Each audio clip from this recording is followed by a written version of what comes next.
Halo warga negara berkembang, kira-kira menu MBG apa yang kalian makan hari ini?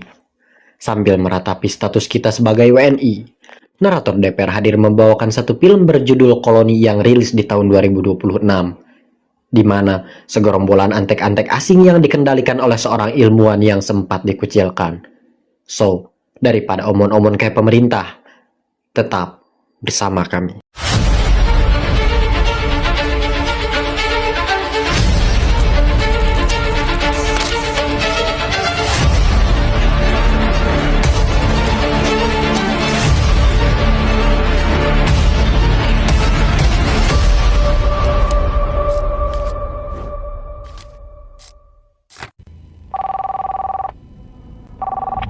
긴급신고 112입니다. 여보세요? Cerita bermula di sebuah gedung pencakar langit, tepatnya di kota Seoul. Seorang perempuan bernama Kwon Se diundang oleh pria bernama Han Kyu untuk mengikuti konferensi teknologi terbarukan. Harapannya, dengan mengikuti acara ini, Kwon Se bisa diterima bekerja di perusahaan bernama Change Bio. CEO Kang, pemilik perusahaan sekaligus kolega Han Kyu, menjelaskan terobosan baru yang mereka ciptakan. 요즘은 사회학 분야에서 주로 쓰이는 말이 됐지만 Terinspirasi dari ahli serangga yaitu Dadan, perusahaan Change Bio tertarik untuk mengembangkan teknologi yang disebut Collective Intelligence atau kecerdasan bersama. Produk yang diciptakan dalam bentuk chip diharapkan mampu meningkatkan daya pikir manusia berupa pertukaran informasi cepat. Manfaat lain, chip ini mampu memulihkan sel-sel organ yang rusak. Dari demonstrasi yang dilakukan pada seekor tikus liar, tapi gak selihat DPR, hewan tersebut mengalami saraf tulang belakang putus dan kaki belakang yang lumpuh.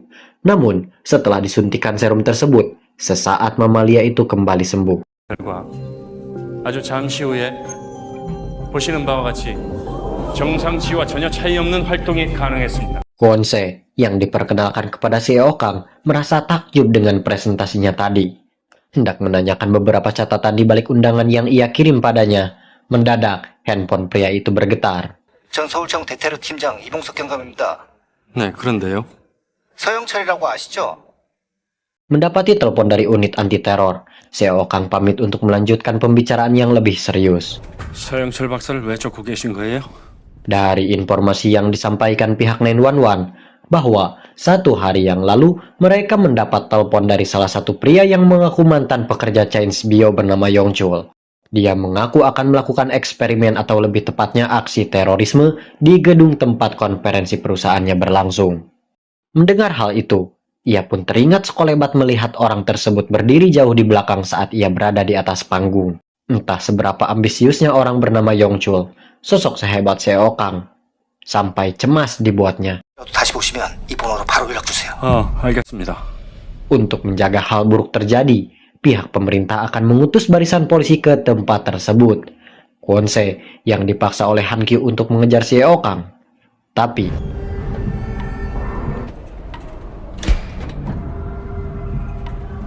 kedatangan pria berambut kulamis membuat CEO Kang terkejut, bagai reuni tak terduga.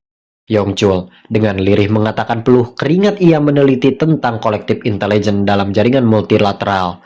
Namun, ketika penelitiannya itu mencapai titik puncak, CEO Kang mengakui sisi temuannya itu lalu memecat dia secara tidak hormat dari Change Bio. Menepis argumen tersebut, yakni penelitian yang Yongchul ciptakan tidak berguna sama sekali. Revolusi manusia yang Yongchul bayangkan adalah hayalan belaka. Kwon Se yang menyaksikan adanya perseteruan di ruangan itu tidak terlalu menggubrisnya. Lihat apa yang terjadi.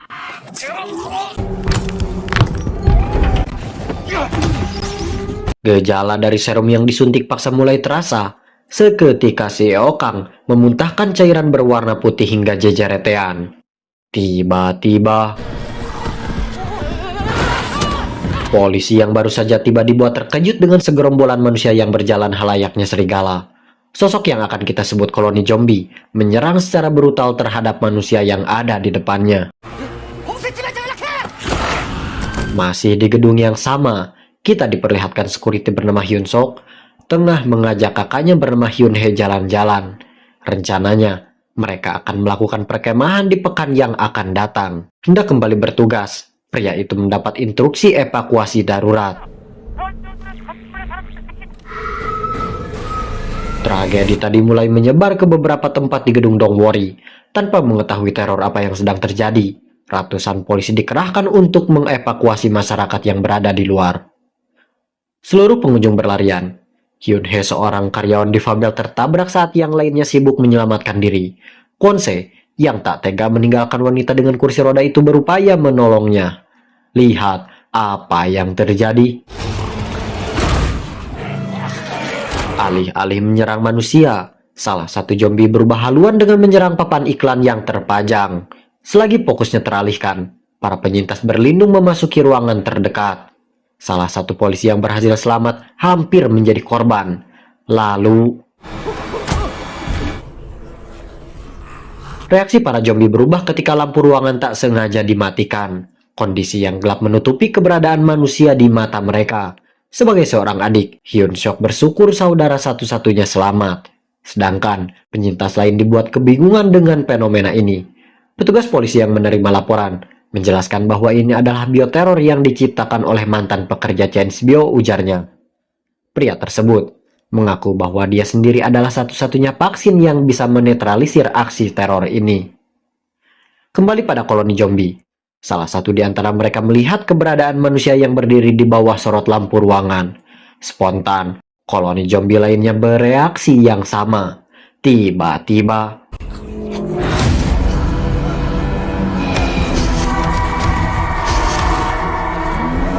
suara auman itu memicu para zombie untuk menengadah. Lihat apa yang terjadi. Selang beberapa detik saja, kaca yang menjadi pelindung disundul halayaknya banteng merah. Kwon-se, yang sedari tadi menganalisa tingkah mereka, berupaya memberitahu dengan sebuah handphone bertuliskan "matikan lampu". Isyarat itu disadari oleh salah satu penyintas bernama Seon. Sejauh ini, bisa disimpulkan makhluk yang berjalan 4 kaki ini sensitif terhadap sesuatu yang nampak jelas di bawah cahaya. Demi menyelamatkan penyintas yang terancam bahaya, Hyun-hye merelakan kursi rodanya untuk dijadikan alat umpan agar para zombie tidak berkerumun di sana. Tanpa menunggu lama lagi, Seon dan penyintas lainnya berpindah ke ruangan yang Kwon-se tempati. Namun, kita diperlihatkan seorang gadis yang setengah hati untuk menyeberang. Han-kyo dengan jiwa sosialis yang tinggi menjemput untuk membunjuknya agar dia bisa berkumpul bersama. Lihat apa yang terjadi. Gara-gara si gadis beban ini, Han-kyo kini menjadi target dari koloni zombie. Ia bersembunyi di balik kaos yang terjajar. Tiba-tiba,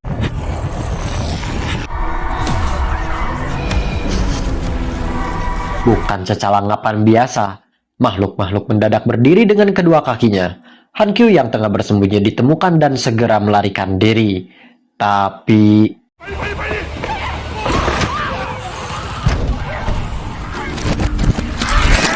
setelah kejadian naas itu, bioteror ini menjadi FYP di berbagai media.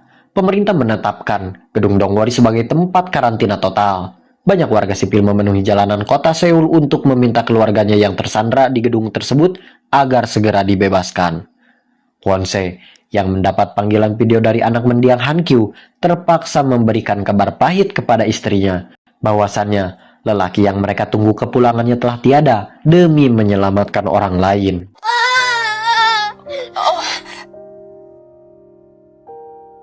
Tak ada kursi roda bagi Hyun-hye. Si adik bernama Hyun Seok memanfaatkan barang yang ada untuk menggendong kakaknya. Kabar lain dari pemerintah pusat, si polisi mendapat telepon bahwasannya tim penyelamat tidak mungkin masuk ke dalam untuk memberikan pertolongan. Karena meninjau sifat virus yang mudah menyebar, terpaksa mereka harus menunggu sampai analisis epidemiologis ini selesai. Sebagai akademisi sekaligus profesor bioteknologi, Kwon-se menelaah setiap perkembangan sikap koloni zombie. Secara runtut, jika diperhatikan, para zombie itu berevolusi melalui pertukaran informasi dengan panca indera secara berkala. Awalnya, mereka berjalan 4 kaki dan menyerang papan iklan.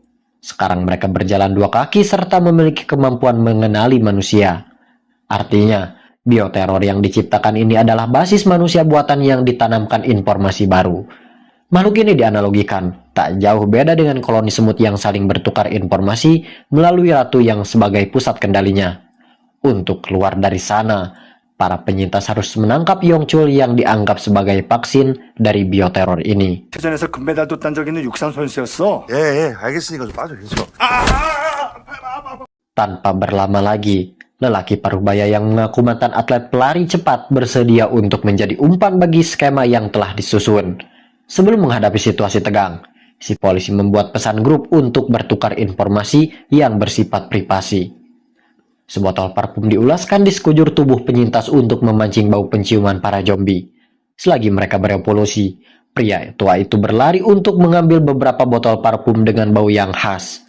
Usia hanya soal angka. Si kakek yang tengah berjuang memperlihatkan kelincahannya dan berhasil kembali dengan selamat. Lalu...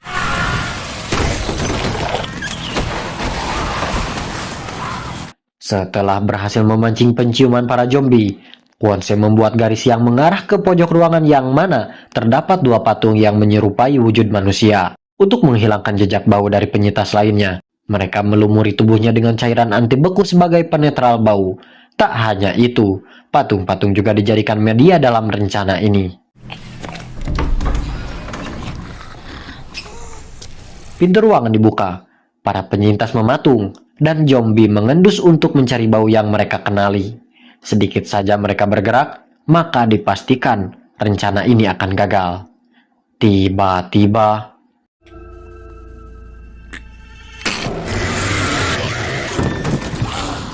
sebanyak 4 zombie masuk ke dalam perangkap yang telah disiapkan. Sejauh ini, para penyintas berhasil untuk keluar dari ruangan tersebut. Untuk kesekian kalinya, para zombie kembali berevolusi. Memanfaatkan momen itu, mereka berjalan melewati makhluk itu penuh waspada. Tapi...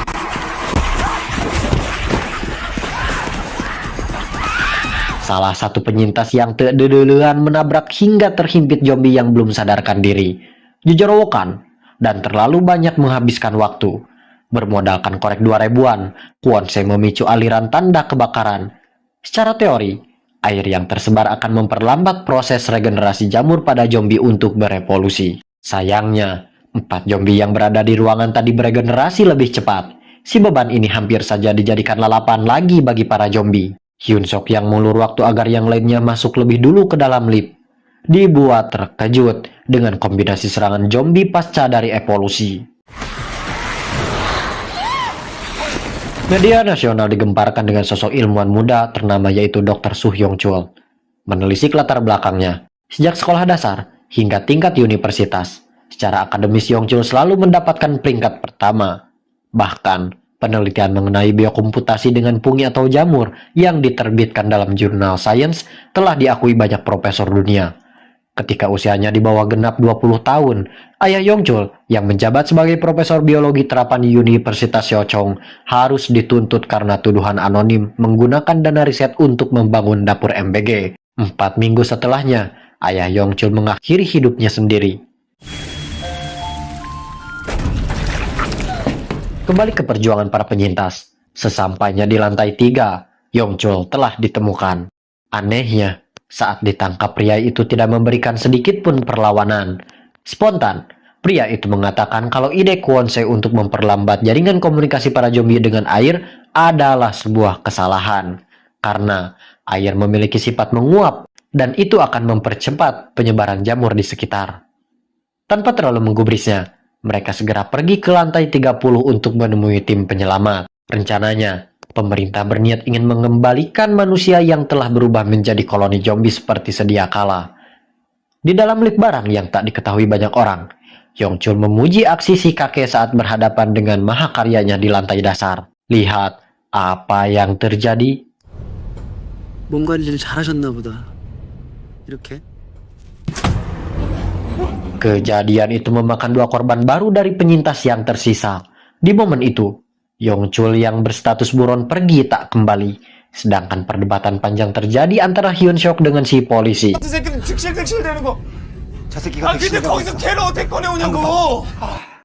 Cerita berlanjut ke sebuah tempat di mana Hyung-chul sering melakukan praktik uji coba.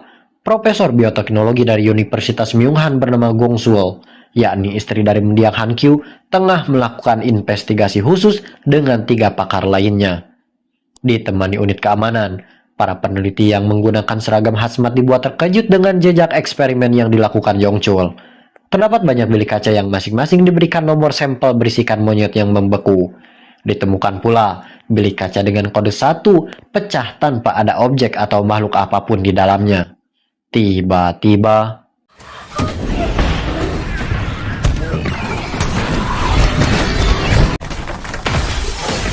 objek yang sebelumnya tak bergerak berubah menjadi agresif hingga memecahkan seluruh bilik kaca. Unit kepolisian yang melindungi para peneliti diseret, diserang sampai kewalahan. Gongsul yang terpojok oleh satu di antara monyet lainnya berusaha bertahan hingga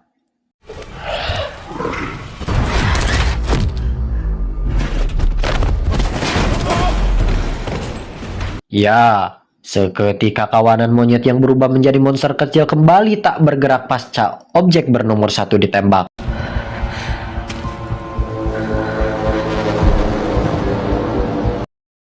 Untuk mendapatkan kembali Yongchul, Hyun-hye memberikan ide manakala ingin bergerak bebas dari hadangan para makhluk itu, yakni dengan memantau area melalui CCTV.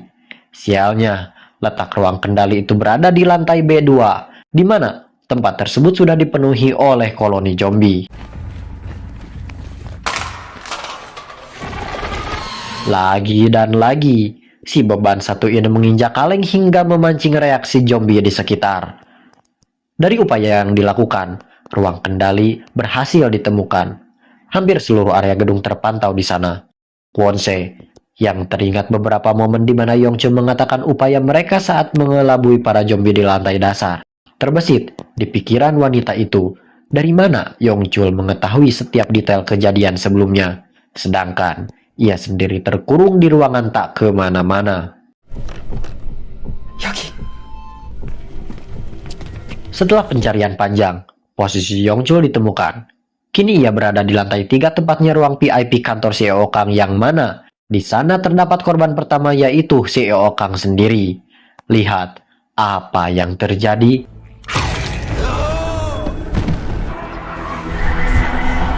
Dengan sengaja ia menyodorkan lengannya untuk digigit oleh CEO Kang.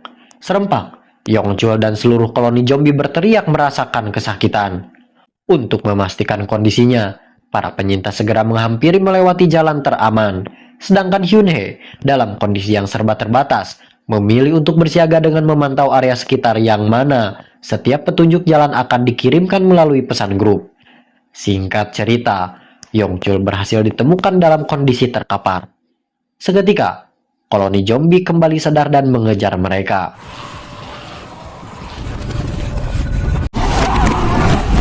Kwon-se yang menyadari ada kejanggalan menutup mata Yongchul dengan seutas kain hitam. Alhasil, gigitan dari objek pertama telah menyempurnakan kendali penuh atas kesadaran kolektif koloni zombie. Dirasa berbahaya.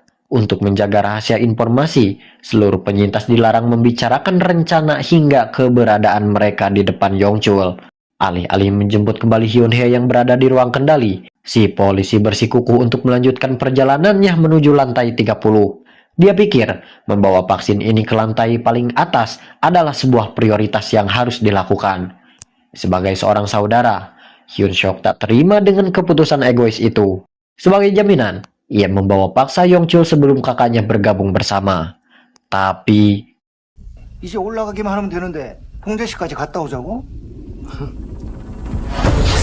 polisi yang tak sengaja menyebutkan keberadaan Hyun-hye terdengar oleh Yongchul. Spontan, ia mengutus beberapa koloni zombie untuk pergi ke sana. Hyun-hye yang masih terjaga kini berada dalam bahaya. Begitu pula dengan Kwon-se yang sependapat dengan Hyun-seok, dikecam hingga diperlakukan tidak baik. Sekujur tubuh mulai bergetar. Para zombie mengerumuni ruang kendali. Agar mendapati jalan yang aman, Hyun-seok menelepon Hyun-hye agar diberikan arahan. Alih-alih memberitahu jalan menuju ruang kendali atau lantai B2, si kakak dengan sengaja memberikan petunjuk ke sebuah lift yang mana di sana tidak ada akses menuju lantai B2. Secara tidak langsung, si kakak perempuan itu menyelamatkan adiknya agar bisa bergabung kembali bersama yang lainnya.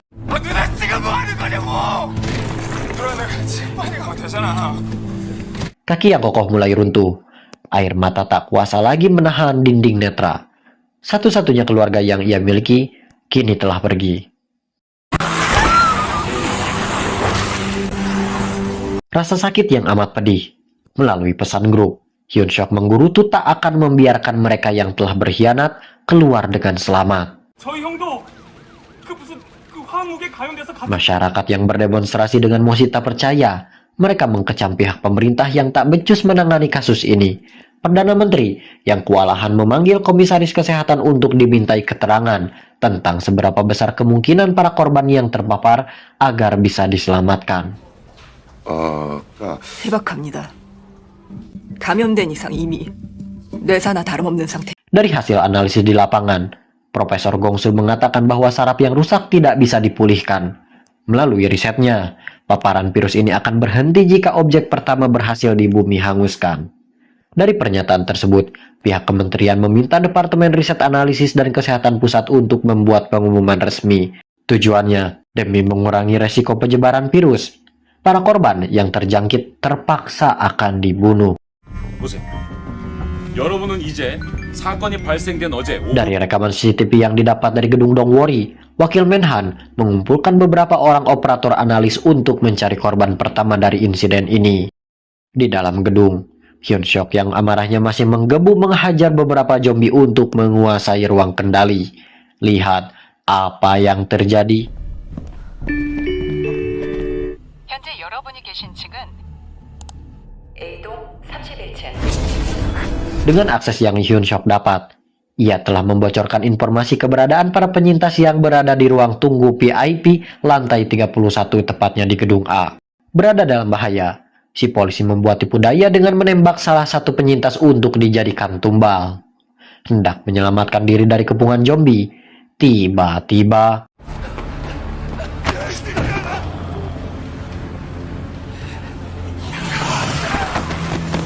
Yongchul diseret paksa masuk ke satu ruangan dan diikat oleh Kwon-se. Melalui pesan grup, ia memperingati kedua gadis itu untuk tetap diam dan berkomunikasi melalui pesan teks saja. Rencananya, Kwon-se akan pergi sejenak untuk menghubungi tim penyelamat. Dari ponsel milik si polisi yang tergeletak, Kwon-se menghubungi unit keamanan pusat yang berada di markas besar. Tanpa mengucap salam, wanita ini mengatakan kalau Yongchul berhasil diamankan. 지금 빨리 와주세요. Hampir 5 jam lamanya, para analis menemukan rekaman si Eo Kang sebelum terjangkit virus ini. Dari sekian banyak anggota yang dikirim, mereka dibagi menjadi 2 kelompok. Tim pertama bertugas untuk membunuh para zombie dan menyelamatkan para penyintas yang tersisa. Sedangkan tim kedua bertugas untuk membawa Yongchul yang diyakini sebagai vaksin. 2 gadis yang ngorejat mendengar ketukan pintu dari luar. Namun, siapa sangka sosok yang muncul bukanlah tim penyelamat melainkan para zombie yang mencoba membebaskan Yongchul dari ikatan itu. 2 gadis calon pekerja Kopdes Harapan Bangsa harus berakhir sampai di sana. Di lantai yang berbeda, barisan kepolisian yang berjuang mencari keberadaan Seo Kang yang menjadi target utama telah sirna. Terjadi fenomena aneh ketika Hyun Suk berhadapan dengan beberapa zombie di depannya.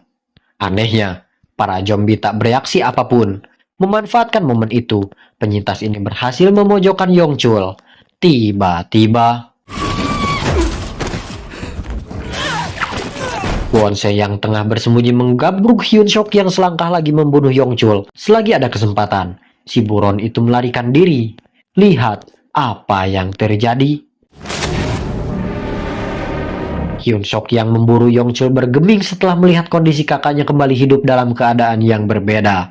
Tak bisa berkata apa-apa, hingga akhirnya pria tersebut menghembuskan napas terakhirnya di tangan kakaknya sendiri. Dari undangan konferensi Change Bio yang bertuliskan komunikasi yang tidak sempurna adalah segala tragedi, menyimpan tanda tanya besar. Kilas balik pada kejadian puluhan tahun yang lalu. Pada masa itu, Yongchul yang masih remaja menyaksikan ayahnya meminta maaf melalui telepon kepada Kwon-se karena sebuah kesalahan kerja. Komunikasi yang tidak sempurna menyebabkan ayah Yongchul mendapat tuduhan dan berakhir dengan bunuh diri. Bisa disimpulkan, aksi bioteror ini adalah bentuk balas dendam kepada Kwon-se. Tak ingin ada korban lain seperti ayahnya, ilmuwan ini berambisi untuk menyempurnakan kesadaran bersama agar komunikasi manusia berada di satu arah, tanpa ada ego yang liar, tanpa ada kesalahpahaman, juga tanpa ada keserakahan.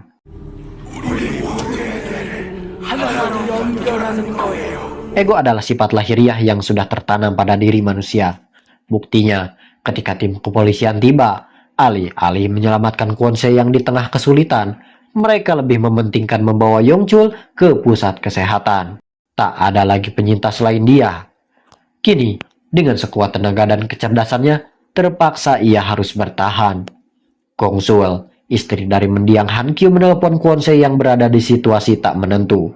Sebagai sesama akademisi, mereka berdialog tentang kejadian di tempat eksperimen yang Gong-sul temukan, di mana ketika makhluk eksperimen monyet bernomor 1 ditembak, otomatis monyet lainnya berhenti bergerak. Dari analisis tersebut, bisa disimpulkan bahwa tidak ada vaksin yang tercipta, melainkan membunuh si pengendali adalah jalan keluarnya. Tanpa berlama lagi, Gong-sul kembali ke markas untuk melaporkan bahwa pengakuan Yong-chul sebagai vaksin adalah informasi palsu. Ia mengatakan itu tak lain tujuannya agar terhindar dari mara bahaya. Satu-satunya solusi untuk mengakhiri bioteror ini adalah dengan membunuhnya. Tapi narasi itu ditolak oleh Perdana Menteri. Mereka yang mempercayai sosok Yong-chul ini sebagai vaksin tidak mau ambil resiko untuk kehilangan satu-satunya penawar virus.